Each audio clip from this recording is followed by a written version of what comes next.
It's the one place in Las Vegas where we're remembering Nevada's history, making sustainability an everyday fact of life, celebrating each creative artist, flowering plant, and winged creature that graces this place. And there are many more stories at the Springs Preserve, where all that matters is what's elemental.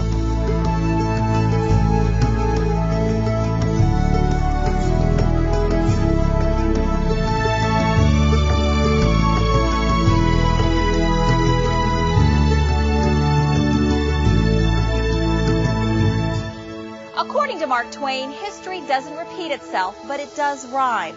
And as Nevada celebrated its 150th birthday last year, people all over the state realized that as much as we've aged, our story remains essentially the same.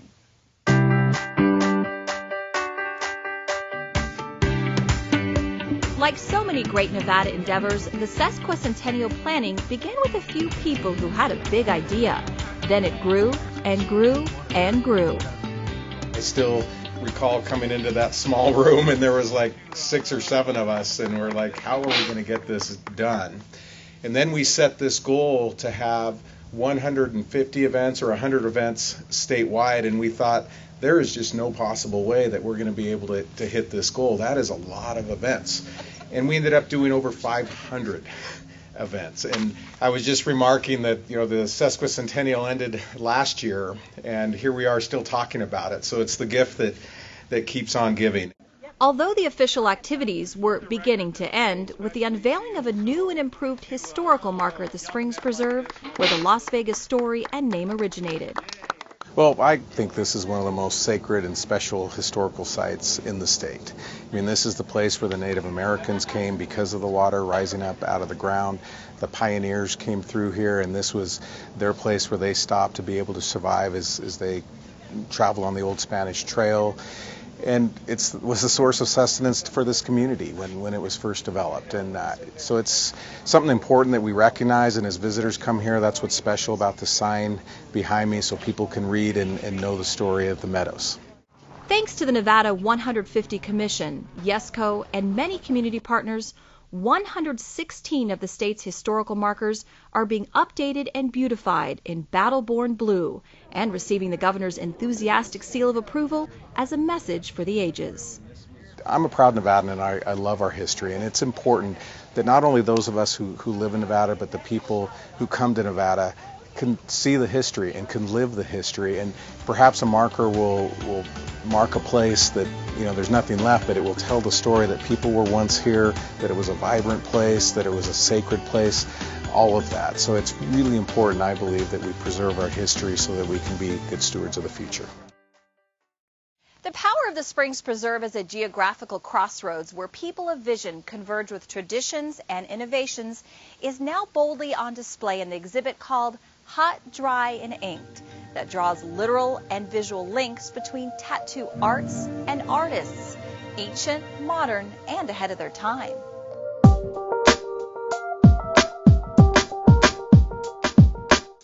This came about probably actually 4 years ago is when the first kind of seeds of this were planted. I met a tattoo artist named Swarm. He came into the Nature Exchange when I was working in there, and he started talking to me about wildlife in Nevada, and I started talking to him about tattoos.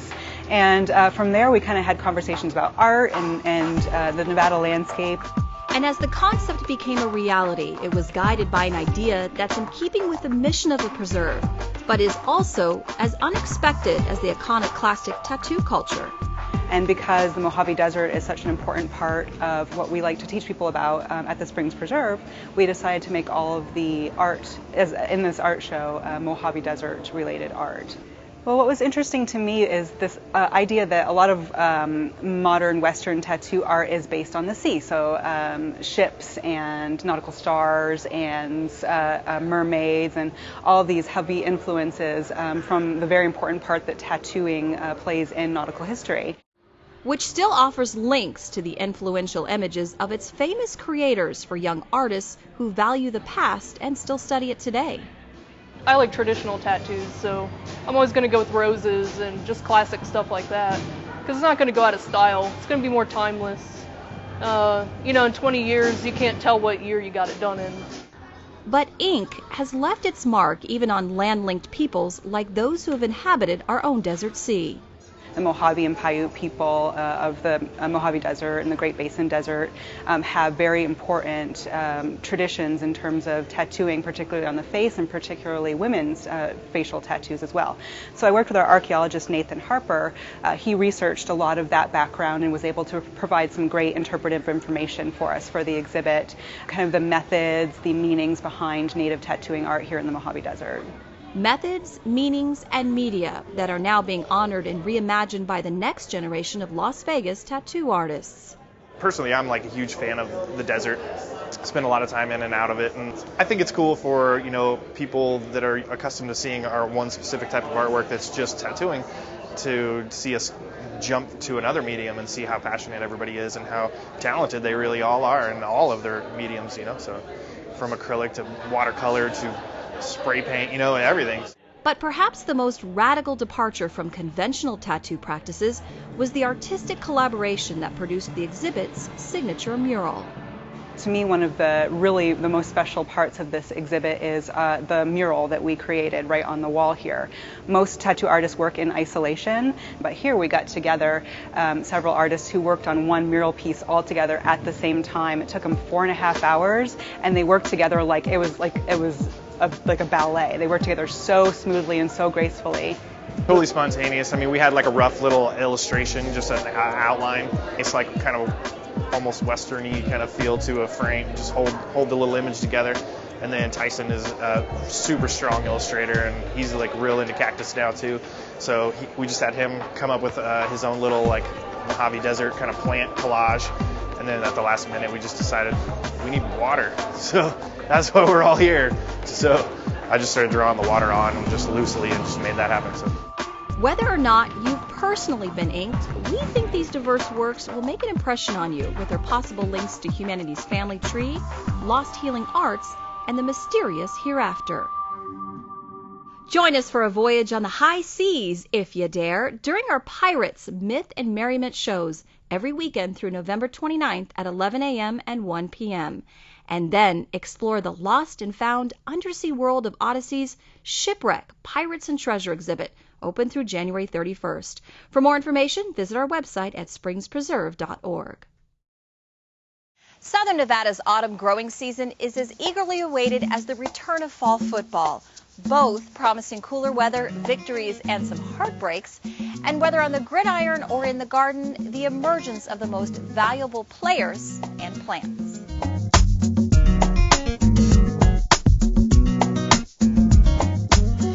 When you're investing in plants that you plan to root for and end up loving because they're winners, it's no fantasy draft. That's why we're glad to have the botanic savvy of horticultural coach Brandy Ide in choosing a lineup of garden superstars. I have a list of most valuable plants that are really great for the Mojave Desert. They will bloom, many of them, throughout the year. They're very low water use, and a lot of them are really great performers for some of the toughest landscape challenges that you might face.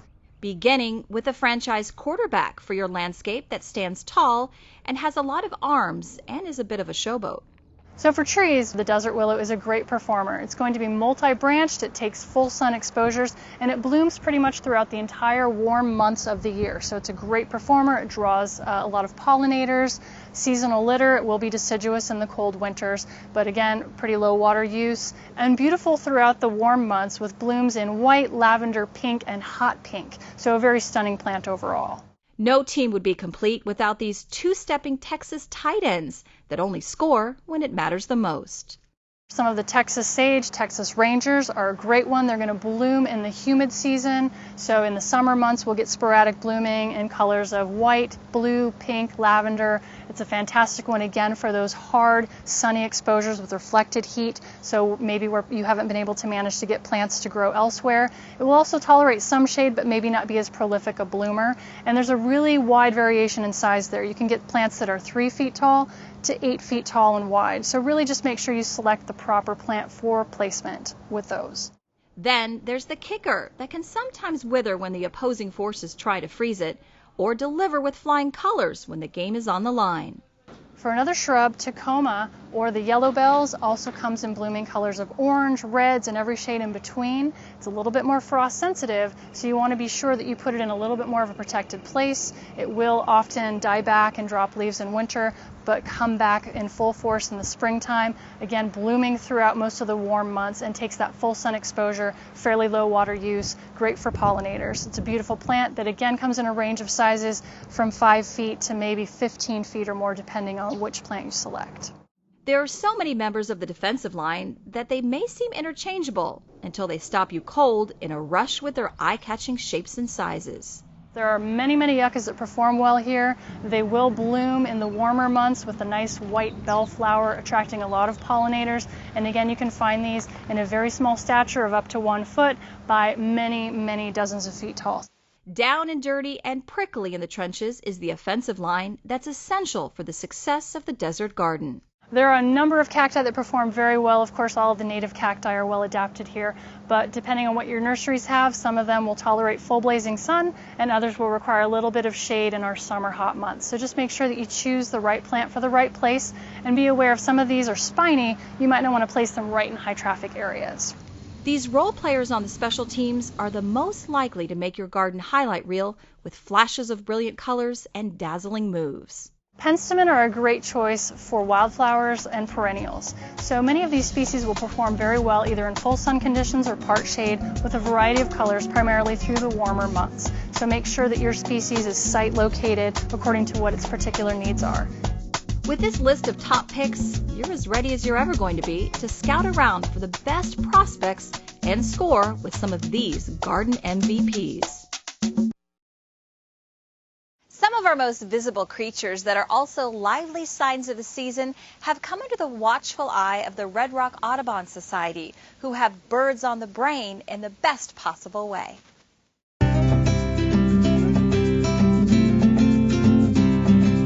The Springs Preserve is a wonderful ecosystem that's in the city.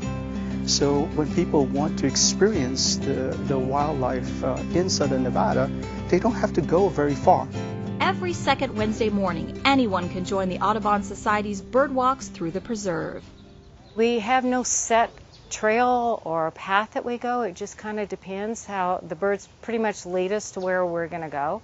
Last month we went out on the trails and down into the Cienega and saw a few things, but we saw more as we came back up into the garden area. Almost any walk is likely to reveal the phenomenal combination of landscaped and wild environments that provide temporary havens and permanent homes for a wide variety of birds. In southern Nevada, the natural habitat is the desert terrain. That's what you see out there as part of Springs Preserve. We as humans, when we come here, we use water and we create other kinds of habitats. The most common one that we see in southern Nevada is actually our backyards. There are 2 species of hummingbirds, the costas and annas, that stay here year-round. They have food and they have protection and they love it here. Along with the backyard-loving hummingbirds, 2 times a year the preserve greets some expected but exotic visitors. In spring or in fall, we see all the migratory birds that are coming through. So it's some very special birds, sometimes very rare. So if you hear some of the sounds here, sometimes these are what we call the fall warblers. And they're all coming through. And you never know which ones you're going to see from day to day. It's just fun to be able to see them. So it's also important for the birders themselves to prepare for their own journey and the likelihood of spotting birds. It's important that the people that participate wear comfortable shoes because we do some walking, and also if they have binoculars to bring those so they can get those birds in view. Then the experts from Red Rock Audubon can guide novices through the identification process or introduce them to some of the intelligent apps watchers can access on their mobile devices. They have an application called Merlin. It's free, and all you have to do is answer 4 very simple questions, like what's the size of the bird, what are some of the colors on the bird, where is it in terms of is it in a tree, is it on the ground, and submit it, and within seconds you will have a recommendation of birds that other people have recorded and have seen here that perhaps would match with your observation. Sightings of all kinds can then be added to a global real-time reporting database like eBird And if it's a rare or accidental specimen, it can have fans flocking to see it. These sightings can be recorded instantaneously and broadcast to all birders around the world. And if we do find an accidental here, we will know within hours, and you will see a lot of visitors coming through here looking for that bird. But even observing the most common specimens can be extraordinary when seen through the eyes of those who are wise to the ways of the birds. I travel all over the world to look at birds and enjoy them. Every time we come out, we can get surprised by not seeing anything or a lot of different things. So we want people to come out and just spend some time with us, enjoy the Springs Preserve, enjoy what's available here, and learn about birds and the ecosystems that are here. And it's this shared sense of caring for the wonders of nature that makes the people of the preserve and the Red Rock Audubon folks birds of a feather. So it's a natural fit with Red Rock Audubon Society, simply because we have pretty much the same type of goals, which is to educate people.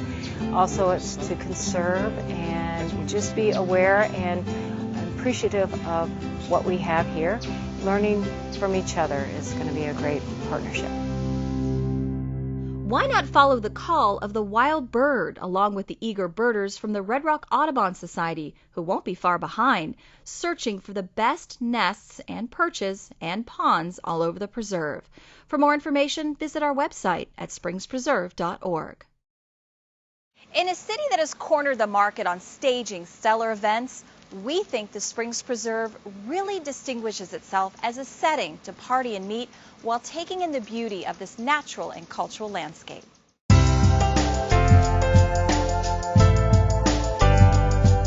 I think the most popular events we have are kind of twofold. One, I think corporate events, meetings. We have great conference rooms with fully integrated audiovisual. We also do a lot of parties, mixers, social events, receptions, and really our venues are great for that too. Weddings are always a great hit here. We have weddings all year long out here in the gardens. But we do holiday parties, and that's a great business. It's really nice to come here, see the lighted gardens, see the preserve lit up, and just be outside and enjoy, and then have your group inside in a nice atmosphere. Catering is done through our exclusive catering partner. It's Divine Events. They can do, continental breakfast. They can do box lunches, full buffet lunches, a sit-down dinner, appetizers, and hors d'oeuvres. They're able to offer a lot. Something that we can do is kind of add value to their event, meaning they can enjoy the preserve, they can enjoy the museums and exhibits and galleries, they can come to the gardens, they can make that part of their experience here. It does lend itself to kind of outside thinking a little bit, to a different type of event that most people maybe wouldn't think of. And so I think that's the gem, and that's what really the Springs Preserve has to offer. Begin planning your own event by visiting our website and clicking the link, Book the Preserve. If you like, you can email us at specialevents@springspreserve.org or call us at 702-822-8779. A well-chosen souvenir should provide pleasant memories of a special trip, and the selection of natural, recycled, artisanal, and sustainable treasures at the Springs Preserve gift shop can make for that one-of-a-kind holiday gift that you've been searching for. For more store information, call 702-822-7750 or log on to springspreserve.org. Even Chef Cicely considers Brussels sprouts a problem vegetable because they can pack such intense and off-putting taste into their tiny little heads. That is until you balance them with the sweet and salty flavors that makes this recipe all about the sprouts.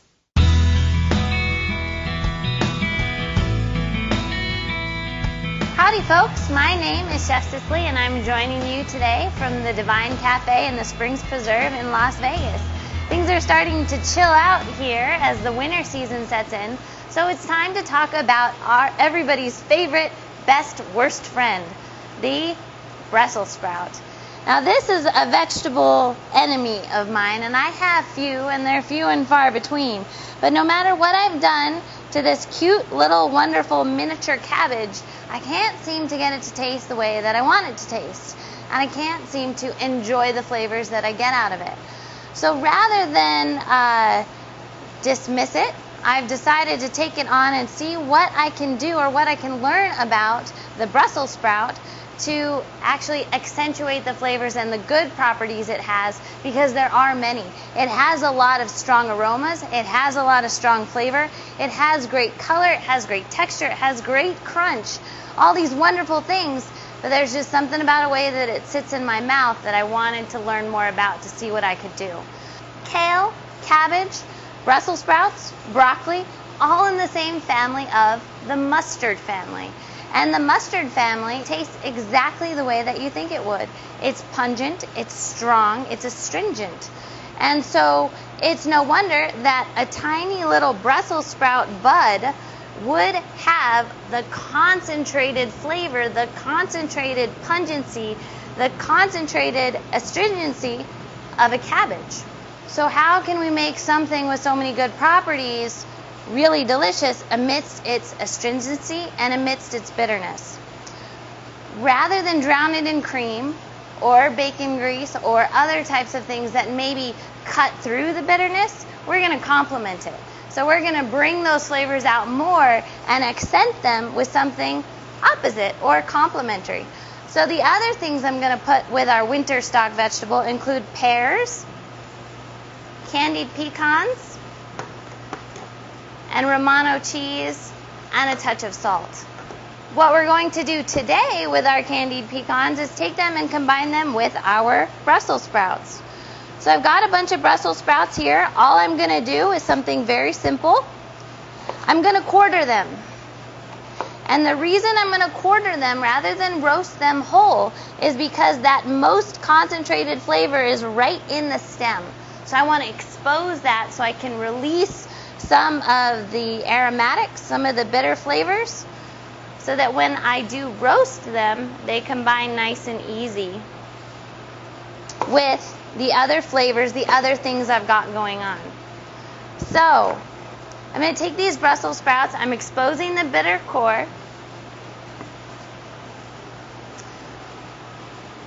Going to toss them in some oil.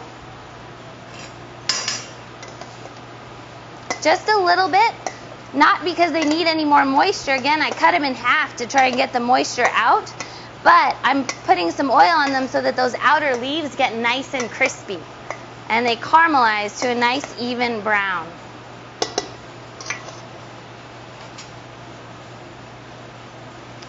I'm going to take these, spread them out on my cookie sheet. And one thing I am going to do, because I'm roasting these Brussels sprouts, is I'm going to spread them out so that they're a nice single layer. We're going to spread them out, nice even single layer. These are going to go in the oven for about 20 minutes at 325. Then I'm going to take my pears here, and I'm just going to simply chop them up so to make sure that I've got enough.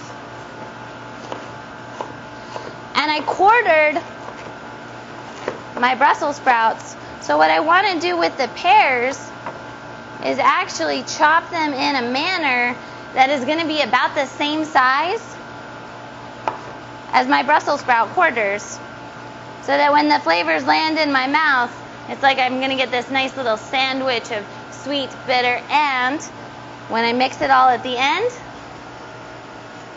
a little bit more sweet and a touch of salt and the Romano cheese for saltiness.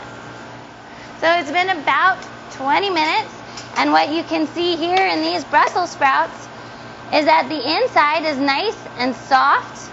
There's been a lot of moisture. I have a reduced volume so that it's smaller than what I started with, and all of these outer leaves are also nice and crispy, which is going to add a wonderful texture to my final plate. So what I'm going to do is take a large mixing bowl, take all of my Brussels sprouts,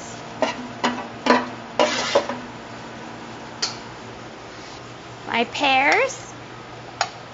I didn't do any special treatment for the pears because I'm mixing them with those Brussels sprouts just as they come out of the oven.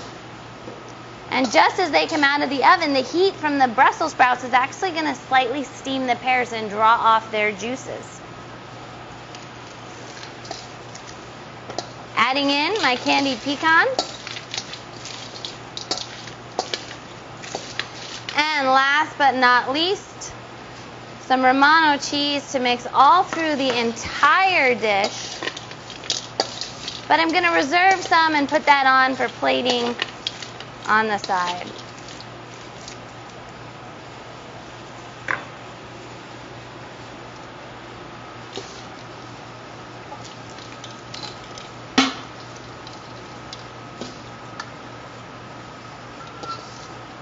A little bit of coordination there.